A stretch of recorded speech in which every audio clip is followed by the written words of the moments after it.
All right, everyone, I want to thank our sponsor today, Organifi. We talk a lot on this podcast about healing and the healing journey.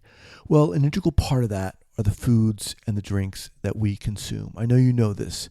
If you're like me, you know the importance of eating healthy, but you don't always have the time or the willpower to cook with all the colors of the rainbow.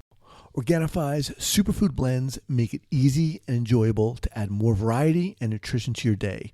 These are delicious organic powders that you can add to water or milk, stir and drink. It literally takes 30 seconds. It is that simple. A couple weeks ago, I was right about to start a green juice fast, a kind of a short mini fast. And I kid you not, the night before, Organifi reached out to me about sponsoring this podcast. And I will tell you that I was thrilled because this is aligned with what I'm doing. I'm familiar with Organifi. I've used them in the past before. I want to be able to bring to you quality products and things that are going to promote a healthy lifestyle. Organifi green juice is the one I use. It's the one I use every morning so that I know right away I'm starting the day on a healthy note. It's loaded with vitamins, loaded with minerals, and essential antioxidants. As a listener of the Trauma Therapist Podcast, you can get 21% off any item by going to Organifi.com/trauma and use the code trauma. Once again, to get 21% off any item, go to Organifi, that's Organifi.com/trauma and use the code trauma. All right, everyone, I want to thank our sponsor today, Organifi. We talk a lot on this podcast about healing and the healing journey. Well, an integral part of that are the foods and the drinks that we consume. I know you know this. If you're like me, you know the importance of eating healthy, but you don't always have the time or the willpower to cook with all the colors of the rainbow. Organifi's superfood blends make it easy and enjoyable to add more variety and nutrition to your day. These are delicious organic powders that you can add to water or milk, stir and drink. It literally takes 30 seconds. It is that simple. A couple weeks ago, I was right about to start a green juice fast, a kind of a short mini fast. And I kid you not, the night before, Organifi reached out to me about sponsoring this podcast. And I will tell you that I was thrilled because this is aligned with what I'm doing. I'm familiar with Organifi. I've used them in the past before. I want to be able to bring to you quality products and things that are going to promote a healthy lifestyle. Organifi green juice is the one I use. It's the one I use every morning so that I know right away I'm starting the day on a healthy note. It's loaded with vitamins, loaded with minerals, and essential antioxidants. As a listener of the Trauma Therapist Podcast, you can get 21% off any item by going to Organifi.com/trauma and use the code trauma. Once again, to get 21% off any item, go to Organifi, that's Organifi.com/trauma and use the code trauma. All right, everyone, I want to thank our sponsor today, Organifi. We talk a lot on this podcast about healing and the healing journey. Well, an integral part of that are the foods and the drinks that we consume. I know you know this. If you're like me, you know the importance of eating healthy, but you don't always have the time or the willpower to cook with all the colors of the rainbow. Organifi's superfood blends make it easy and enjoyable to add more variety and nutrition to your day. These are delicious organic powders that you can add to water or milk, stir and drink. It literally takes 30 seconds. It is that simple. A couple weeks ago, I was right about to start a green juice fast, a kind of a short mini fast. And I kid you not, the night before, Organifi reached out to me about sponsoring this podcast. And I will tell you that I was thrilled because this is aligned with what I'm doing. I'm familiar with Organifi. I've used them in the past before.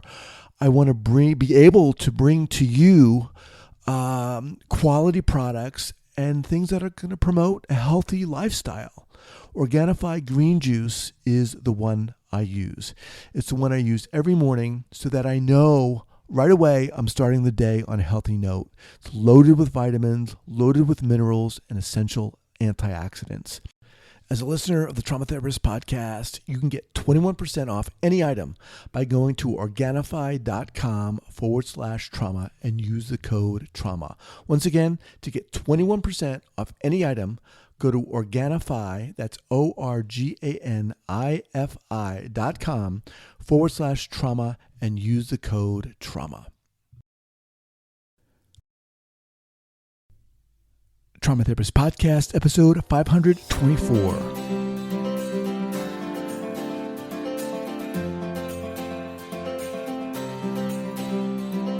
All right, welcome back to the Trauma Therapist Podcast. My name is Guy McPherson. My mission is to raise the awareness of trauma and to support and inspire new trauma therapists just starting out on the trauma-informed journey.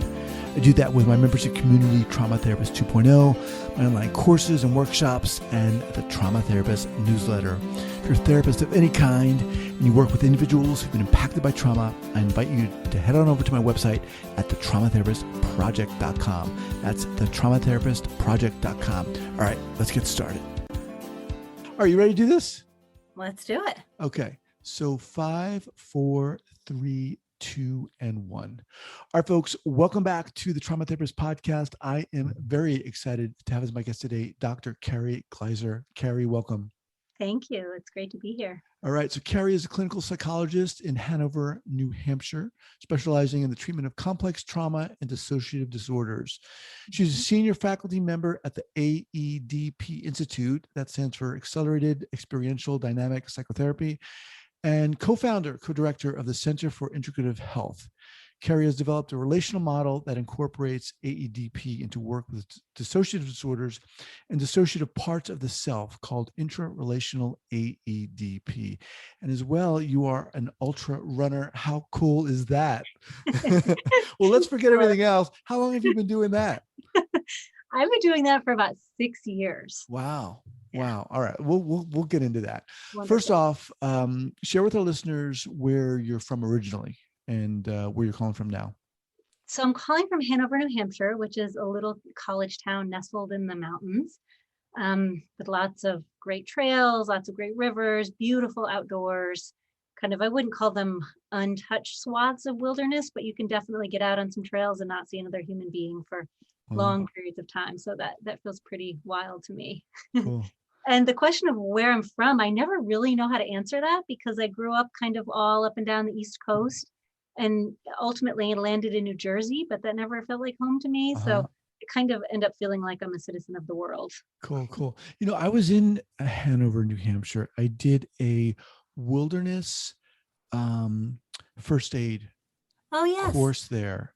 There's I think there's a school there that's really Is it affiliated with Green Woodlands?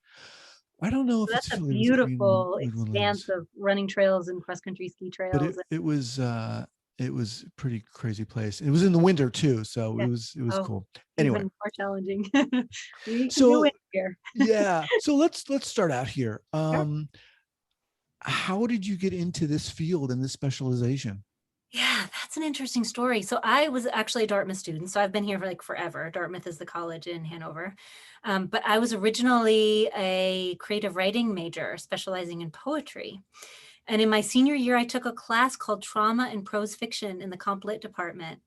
And it was an amazing class. And we read trauma narratives and we read Judy Herman's book, Trauma and Recovery. We read a whole bunch of clinical trauma texts, and I was completely hooked.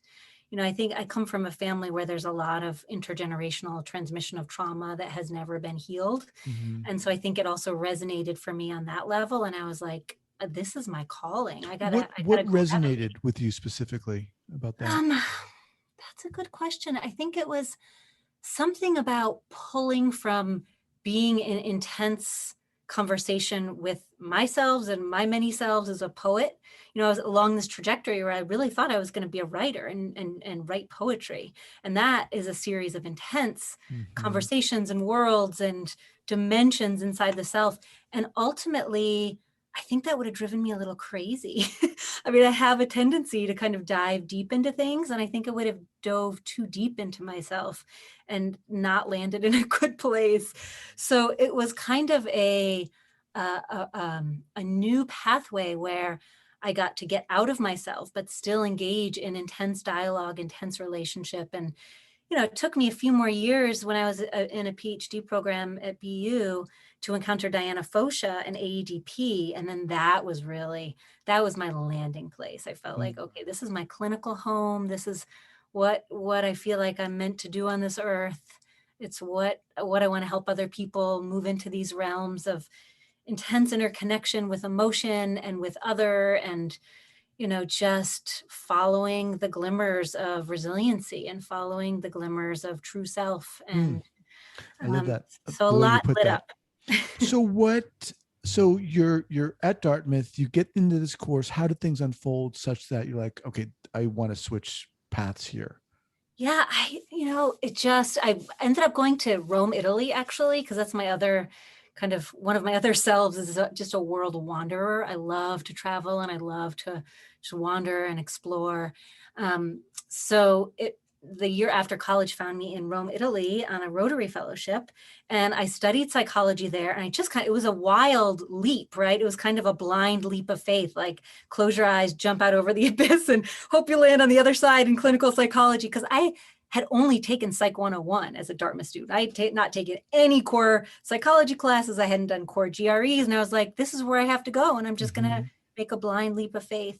And so I put that in quotation marks, studied psychology in Rome at La Sapienza, and applied for grad schools. And luckily BU was in this kind of transitional phase where they admitted alternative students. And I guess something in my application appealed to them because they let me in. I'm eternally grateful for that. So I kind of went from no psych classes to being a doctoral student in clinical psychology. Wow. Yeah. Okay, so you get there, Diana Mhm. Fosha, AEDP. I saw her present and was just like this. I should mention, I also had an amazing advisor, Fran Grossman, who was doing work on trauma and resiliency. And I was her grad student. And she immediately brought me into a world of qualitative research on trauma and abuse survivors and what kind of are the particular ingredients that promote and foster resiliency. What specifically was it about Diana Fosha's presentation that lured you in?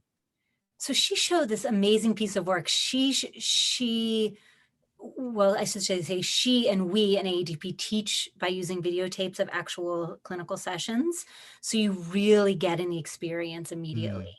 And there was something about her courage and her bravery and her intensity to go in there. And she did a murderous rage portrayal with this woman who lived in a Hasidic Jewish community and just went for it with this woman and showed it in this conference. And I was like, that is so brave and that is so intense. And it was this wave of rage and then relief and then connection and gratitude and the intimacy of the encounter and just everything about that appealed to me. And I thought, this is using emotion to heal. So it was between her and the client? Yes, between her and the client. Wow. And so AEDP is this model. It's an emotional processing model, but it's also an attachment model. And we help clients move through waves of healing adaptive affect. Of course, we help them regulate the non-adaptive affects and emotions that are not going to healing places like aloneness and despair and hopelessness. But part of the science of AEDP is kind of identifying this emotional map of which are the emotional experiences that are going to kind of crest in a full wave and come out the other side and leave the person transformed. And by person, I mean often patient and therapist alike, right? Because you both are deep in this experiential wave. And, Diana through studying the phenomenology of what happens when you just stay with experience. So AEDP is not a narrative-based therapy. You're not staying with people's stories. In fact, from the very first session early on, we say to people, we want to get beneath the story Mm-hmm. as soon as possible, because stories are often scripted, they're often stagnant, they're often old, they're often outdated, they're often toxic. And we want to get to felt experience. We want to get to felt emotional experience, felt somatic experience. We want to make the relational experience in the therapeutic dyad as awake and alive as possible and use it. So we ask really bold relational questions like, what is it like when you hear me say that? Or what is it like when Mm-hmm. you look up in my eyes? And we're not fishing for compliments here. We're really kind of extracting a relational experience that's happening in the moment and opening it up and creating new relational experiences. Wow, I love Yeah. that.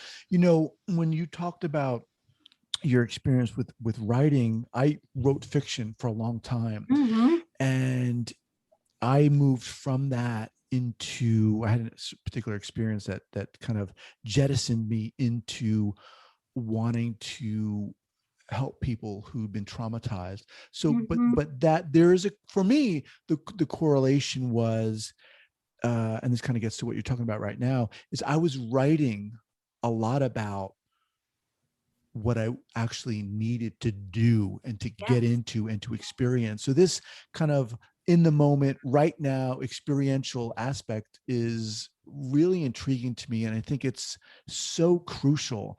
Mm-hmm. Um, what about that attracted you or inspired you and continues to do so? I think there's something so pure and so raw about experience. And when you look at an infant, they don't have filters, they don't have schemas, they don't have categories. Their mind is so kind of fresh and also so sensitive to the experiences around them and how things are getting formed and formulated. And I think as we get older, we start to rely on these schemas, and if you have a trauma history or an attachment trauma history, those experiences, traumatic experiences and traumatic emotions get scripted into your schemas, right? Mm-hmm. And so they can almost become um, filters and ways of separating from experience. And so when we help in experiential therapy, especially in AEDP, when we help people peel back those layers, we recognize them and oftentimes we name them, but then we say, let's not go with those. Mm-hmm. Let's see if we can create something different here where emotion is not overwhelming, where you're not all alone with it, where you have a felt sense. Because I think a lot of what we try to procure in AEDP is actively an ingredient in a lot of other therapies, right? Support, comfort, accompaniment, recognition, care, even love. But what we do different in AEDP is we name it explicitly and we work with it experientially. So we Mm. use that as yet another doorway into experience, Wow. right? When you're working with someone, and it's hard to generalize, I know, but with individuals who've experienced trauma, let's say interpersonal trauma, Mhm. where the willingness to maybe go in beneath a story that maybe they've used as protection, right? Yes. How do you develop that, through the relationship? How do you work? A great question. So, first of all, I will very tenderly and lovingly recognize that that protection was life saving, and that it's not that I'm devaluing the protection or devalidating the protection at all. But what I want to do, and I tell people this very explicitly and transparently, and kind of the more severe the trauma history, the more I work to be transparent, because I Mm. don't want there to be mystery or secrecy or I don't want it to seem magical, right? I want it to be all laid out there. I might say to someone, the reason you needed that protection is because you were all alone with this. right? You were all alone when it happened. You've been carrying it all alone. You've been experiencing it all alone. Maybe you've talked about it before, but the raw, unmetabolized experience inside of you is something that stays tucked very far away, maybe even from yourself. Mm-hmm. And so our job is to create enough safety that you get to use all of your capacities and all of my capacities together, right? Mm. So that we can create enough safety that we can go under those protections, under those stories. We can get close to those emotional experiences that have been dissociated, that have been locked away, right? And we can help them move through. We can help them process and move through. You talked about naming the moments and what's going on, and that too, right? I mean, that a lot, that's intense, and I think that can be intense. Very intense. One of the other things here that I think has to be mentioned, I want to mention, is this takes a lot from the therapist. I think it takes a lot of openness. And what you mentioned, what I think Diana Foch's like courage to do that, to get there, to be able to do that requires, I think, a certain authenticity. What was that journey for you? Or maybe because you were a writer, you were just like ready to do that. I was ready and I was ripe, and something so deeply resonated about this stance that I think really embodies an open-heartedness, and it embodies a kind of boldness, and not just a willingness to be authentic, but like a hunger to be authentic. Mm-hmm. And to spark that in somebody else. In AEDP, we talk about using ourselves as a true other to kind of evoke somebody's true self. Because we in AEDP, and I personally deeply believe that when somebody comes into my office, they have everything they need to heal nestled inside them. They may have just buried it, covered it up. It may be obscured. It may be layered. It may be papered over, but it is in there, right? That there is a true, unbroken, whole, luminous self in there, just awaiting the right conditions to be released. So I see my job as using all my skills and all my open-heartedness and everything that I can model and embody to help somebody have the bravery, hand in hand with me, to dive in there and go after that true self. And I should say, I'm emphasizing all the kind of bold, intense, emotional aspects of this, but we also take very seriously this notion of dyadic regulation, right? We don't want people to be overwhelmed, and we moment to moment track very carefully when people are getting close to the edge of their window of tolerance. And so if somebody is getting really emotional, I'm tracking with them with all of my observational abilities, and collaboratively with them. Is this too much? Is this still within what you can bear? You tell me if it gets unbearable, because I don't want it to be unbearable.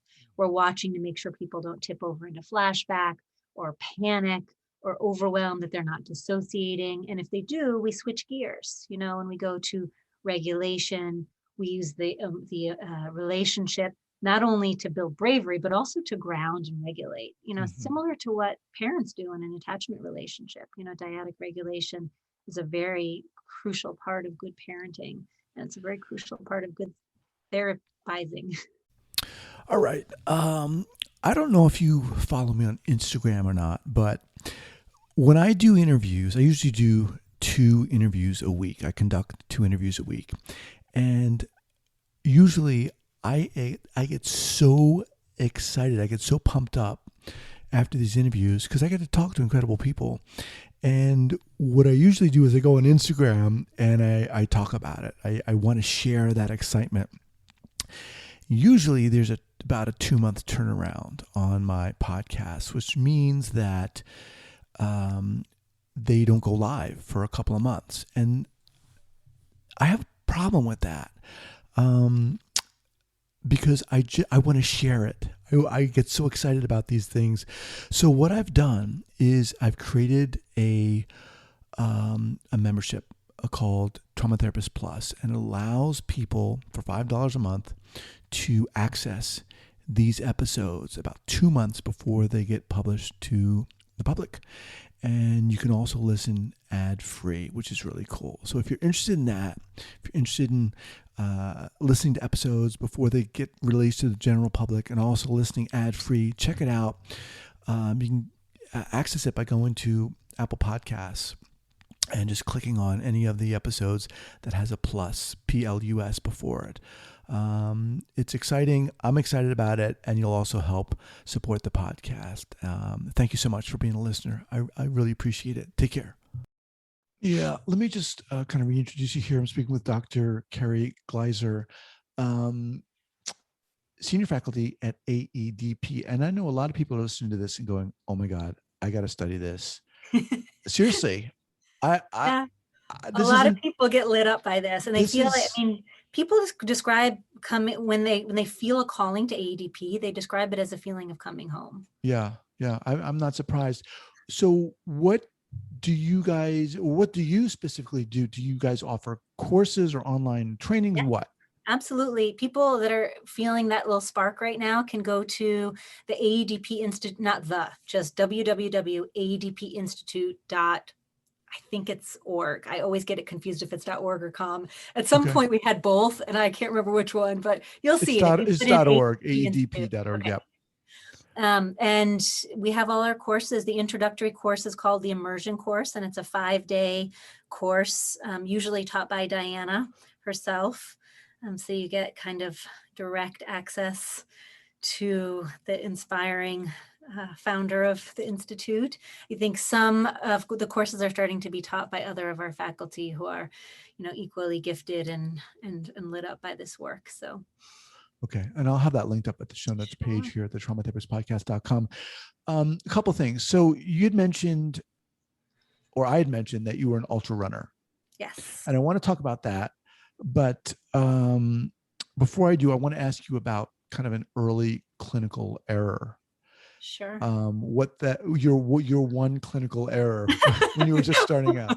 I think there's probably a few more than one, but there's definitely one that stands out more poignantly, let's say. And I think as an intro to this, I want to just say a little bit about this intra-relational model that I developed actually with another AEDP faculty member, Jerry Lamagna. We were both studying trauma and dissociation, and particularly ego state therapy, Watkins and Watkins. And we just started to realize that all of AEDP's attachment and emotional interventions, all those explicit experiential interventions that we do between therapist and client, could also be done between client and their dissociated parts. Ooh, wow. And between therapist and the client's dissociated parts.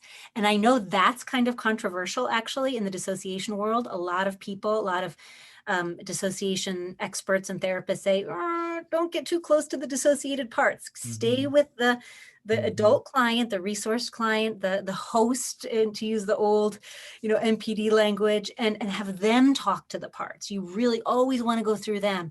But in intra-relational, we kind of tip that a little bit on its head, and we say, each of these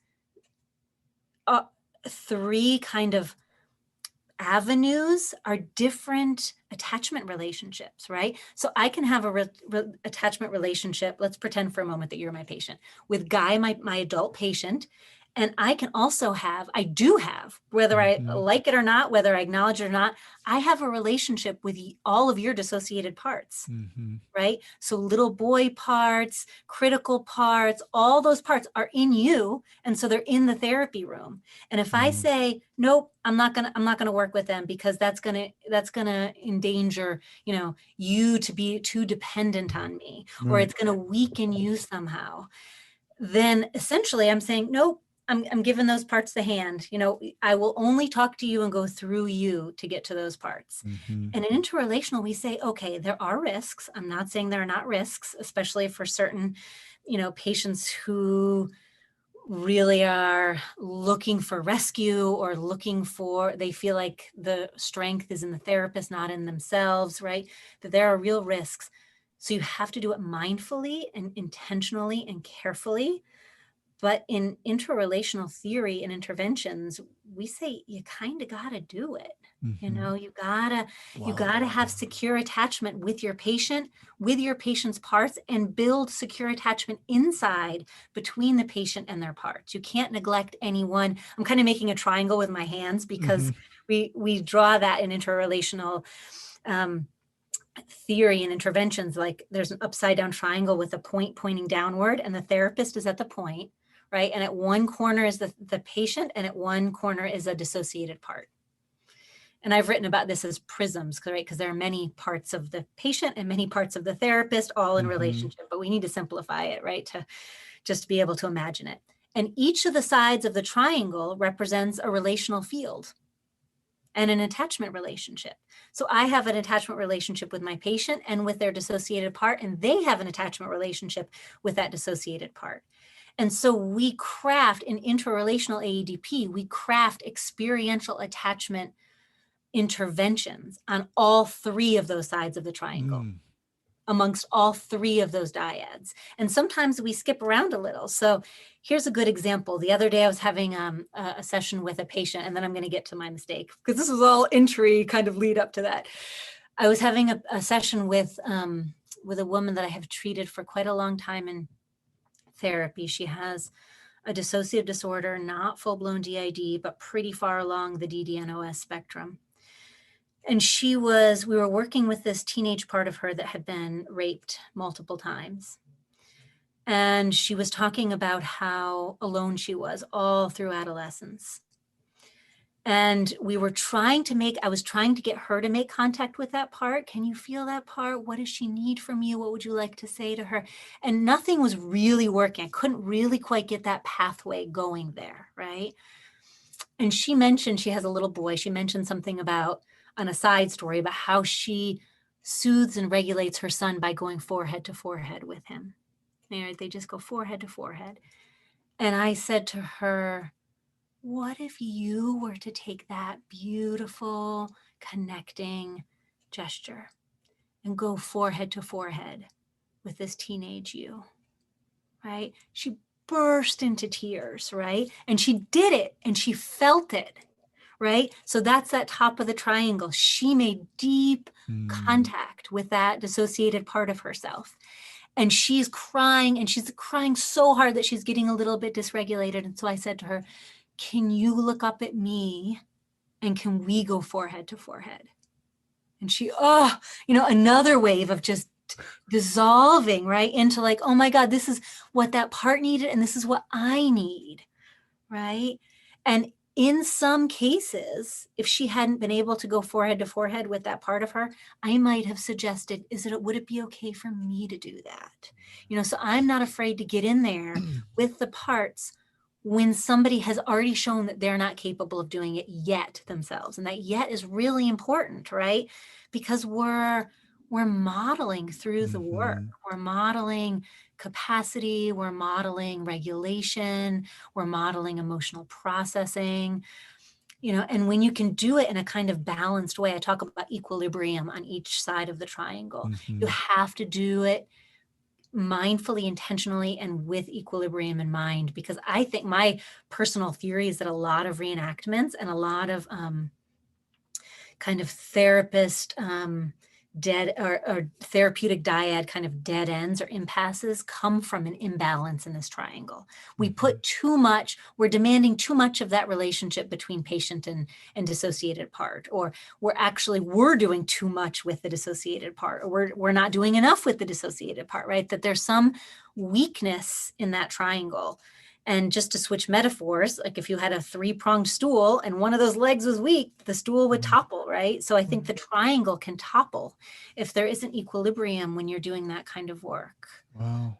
So that in a nutshell is kind of interrelational. Well, I'm going to have you back to talk about that. Okay. Exclusively. I mean, that's amazing and really exciting work.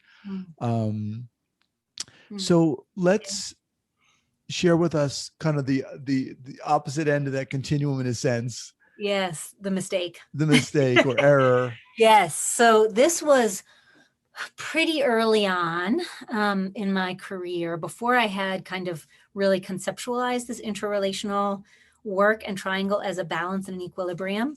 And one thing I always say in training is, when you're working with dissociative disorders, you have to sometimes see what is unseen, and you have to see the invisible. You have to hear what's not being said. You have to see beyond what's in the room. And this clinical, I would even call it a clinical, not just a mistake, but really a clinical failure, was stemmed from my not seeing beyond what was going on in the room. So I was working with this young male college student who presented as super avoidantly attached, no friends, no relationships. And I worked hard to earn his trust. I worked hard to build a relationship and, ultimately broke through. But what I didn't realize and what I didn't really attend to was on the other side of that avoidance, there was so much dependency longing and even so much rage, right? There were parts of him that held real rage about the dependency needs. And so as we're building this, what I thought was heading towards secure attachment, there were all these unseen parts just waiting in the wings. And as soon as we had a rupture, a therapeutic rupture, which is part and parcel of trauma work, it's part and parcel of any therapy work, and it's so important to acknowledge and repair and work to repair to completion. It just seemed to give free rein to his rage parts, not to work toward repair, but just to show up session after session with an agenda to show me what a terrible person I was, that I had participated in this rupture with him. I mean, and it really got to the point where I felt like there's no therapy happening here. He's just showing up and being, and I can tolerate rage toward me if it moves through, if it's part of a therapeutic process. But this seemed so rigid and kind of crystallized, and it wasn't moving. And so eventually I just had to say, this isn't therapy, and it's not good for you, and it's not good for me, and we have to terminate. And so we did. And, it still pains me to think of it. And I think it was in part, me not seeing what was behind, the visible, right? It was not seeing. How does one do that? I mean, I can imagine that being very challenging for a new therapist, and even for an experienced therapist. But I would imagine that, a more experienced therapist is more seasoned, has a lot more experiences, can see what's not in the room. Right. Or sense it. I mean, I think sometimes we sense it in our bodies. Sometimes we can just wonder about it. I wonder if there are other parts of you as we're getting closer that have other feelings about it, about our relationship. I think, now I know better that, there are always two poles of disorganized attachment, right? And somebody can look like they are avoidantly attached, but really they can be kind of disorganized and have these preoccupied parts, as kind of the other end of the spectrum, just waiting to kind of kick in with all of the dependency longings, all of the, whatever's in there, anxiety about it or rage about it or fears about it. And it's really important to notice, like I'm doing this with my hands, because that's disorganized attachment, right? Come here and let me push you away. And if you just listen to one of those hands, you're going to get in trouble. And I think I got in trouble. And, it still pains me because I wish I could go back and do it different. And I still wish this young man well, wherever he's in the world. Well, that's a great example. Thank you for sharing that. Look, so we're winding down here. There's Kari, I've got to have you back soon, because I really want to talk about, get into that model that you created. And I do want to talk about, you had mentioned your relationship with ultra running and so forth, but let's kind of wind down here. And if you could share a go-to book recommendation, whether it's, trauma related or not, or AEDP related. Can I throw out a couple? Of course. So I have to suggest the AEDP 2.0 book, which is coming out this spring. It's called Undoing Aloneness and the Transformation of Suffering into Flourishing. And it's an APA book. So it's put out by the APA Press. And I think it's coming out in April sometime. And I have a chapter in it. That's not why I'm recommending it. Oh, nice. Actually, it's the relational prisms one. So it talks about interrelational. But it's the reason I'm recommending it is because many faculty have contributed to it. And it's AEDP is a model that, due to Diana Foch's generosity, she's really allowed a co-created model to kind of evolve and move. And, faculty don't just teach her model, we contribute to it. And she's always encouraged that. And so AEDP 2.0, that's kind of the title, and then the colon is, and then the undoing aloneness part.